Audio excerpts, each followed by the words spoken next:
Hello everyone, today I'll be reviewing the Oxbow Incident.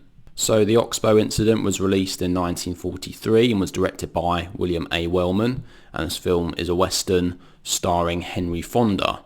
So this film is set in Nevada in 1885, and these two drifters, they're passing through this western town, and one of these guys is played by Henry Fonda. All of a sudden, some news comes into town that a local rancher has been murdered and his cattle has been stolen. So all the townspeople, along with the two drifters, they all round everybody up and they decide to form a posse and set out to try and find who these murderers are and bring them to justice. So what they essentially do, they round up lots of people in town and they really become this great big mob of people who ride out into the wilderness, and they end up finding these three men who are on their own and they have some cattle with them. So these group of people, they think, okay, these have to be the murderers, so they want to punish them somehow, so that they essentially want to lynch these three men and bring them to justice and really take revenge on them.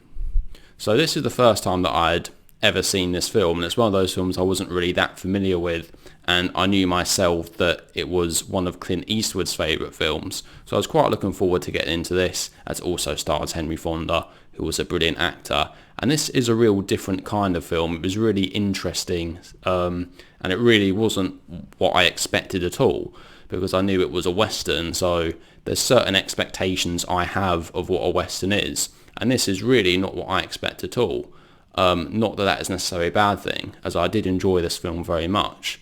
So what is interesting is the way this film deals with mob mentality and mob rule, and just the idea that a group of people can get together, become this mob, and then just become so obsessed with one cause and just try to take things into their own hands and get things done their own way. And what did surprise me about this film is that although Henry Fonda is in it and he's really by far the biggest star, he actually doesn't get as much screen time as I thought he would. In fact, he doesn't get any more screen time than most of the other characters in this film, because this film has a real ensemble cast.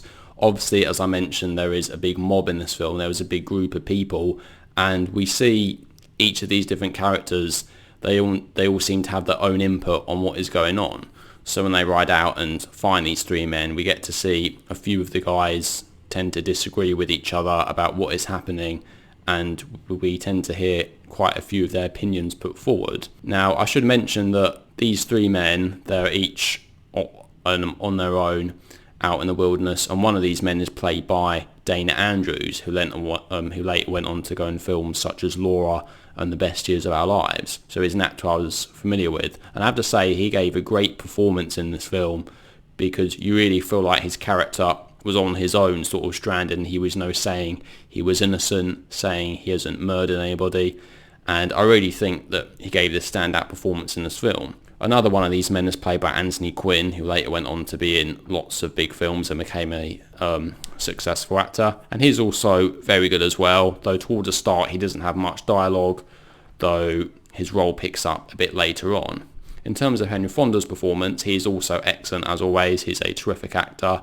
However, he isn't quite as vocal in this film as I thought he would be. In lots of ways, this film is quite similar to films like 12 Angry Men and To Kill a Mockingbird in the way that it deals with justice. And Henry Fonda was also in 12 Angry Men as juror number 8, and he was really vocal in this film, voicing his opinion.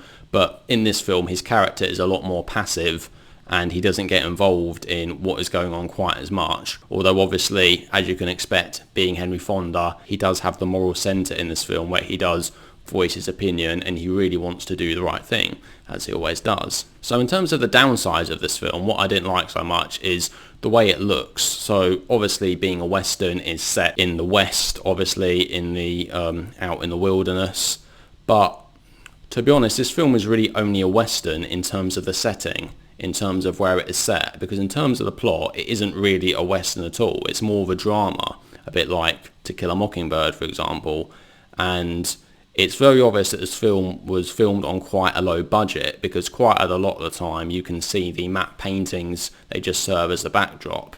And it really doesn't look very realistic at all. It's very obvious when you compare this to westerns like The Searchers and Shane, which have excellent shots of the frontier and beautiful cinematography. You really don't get that with this film at all. It has a very dark and dingy look to it. Then again, as I said, it was filmed on low budget, and this film isn't really grand and epic in its scale. It's very focused, and it's supposed to be very dark and gritty, and it is quite a dark film with the theme of lynching, as I mentioned earlier, and bringing men to justice. I should also mention we get a great appearance by Jane Darwell in this film, and she was also in The Grapes of Wrath along with Henry Fonda, and she's a very interesting character. She's one of the few female characters in this film, and she sort of pops along, and she always gets involved in the mob as well, and she has some very interesting scenes. I have to also say I really like the ending of this film. It sort of wrapped the film up really nicely, and I almost didn't see the ending coming, although in retrospect it seems sort of predictable, but it just works, and it's a fantastic way to end the film. And I should also mention this film is pretty short. It's only 75 minutes long, but to be honest, it didn't need to be any longer. I thought that it worked perfectly well with its running time. As I also mentioned, this is quite a focused film, and most of the film is just set in this one location. So really, in retrospect, I think it worked out perfectly. So overall, I have to say The Oxbow Incident is an excellent film. I would say if you're a big fan of westerns, you might not necessarily enjoy this because it's not a typical western. It's a lot more of a drama. So I'm going to give The Oxbow Incident a rating of 8 out of 10. I thoroughly enjoyed it. Thought it could have been better in a few spots, and it certainly twisted my expectations of what I was expecting from this film, but as I said, that's no bad thing. So if you enjoy dramas and you like Henry Fonda, then definitely watch this film. Otherwise, you might want to check out something else. It's entirely up to you. So there we go. So that is my review of The Oxbow Incident. So what do you guys think? Have you seen The Oxbow Incident? Do you like it? Do you dislike it? Please let me know what your thoughts are down in the comment section below. Anyway, thank you all very much for watching. I'll see you all in the next video. Take care.